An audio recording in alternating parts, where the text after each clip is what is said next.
অনেকে মনে মনে আমারে খারাপ ভাবতে পারেন, ভাবলে আমার কিছু করার নাই, কারণ 30 টাকা নৌকা ভাড়া দিয়ে নৌকাতে উঠছি, যদি ভিডিও না করি আর ভিডিও করে যদি ফেসবুকে আপলোডই না দিতে পারি তাহলে তো আমার 30 টাকা লসে গেল। আসসালামু আলাইকুম, আমি আব্দুর রশিদ বাবু। আজকে আপনাদেরকে দেখাতে চলেছি সুন্দর সুন্দর ভাবিদের সাথে কিভাবে নৌকা ভ্রমণে মজা করলাম।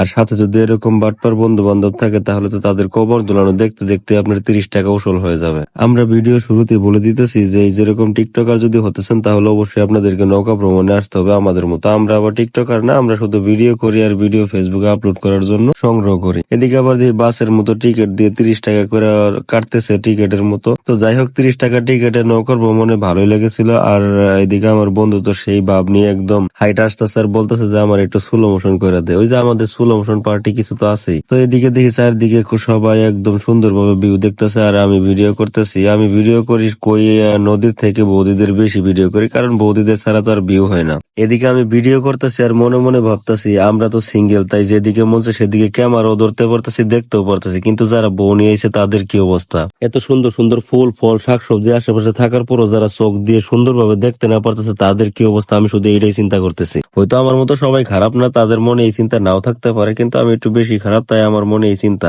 তারপর আবার মনে মনে ভাবলাম যে পাশেই তো বন্ধু আছে, তারা জিগা দিয়ে তার মনে কি চলতেছে। পরে বললাম, বন্ধু তোর মনেও কি এসব চলতেছে? তো তারপর সে আমার বললো যে নৌকার মাথায় কি আমি এমনিতেই আসছি। আমার মনের মধ্যে তার থেকে বেশি চিন্তা। তো আজকের মতো ভিডিও থেকে টাটা। ভিডিওতে লাইক কমেন্ট না করিলে বউ কপালে নাই আর মাইয়াদের জামাই।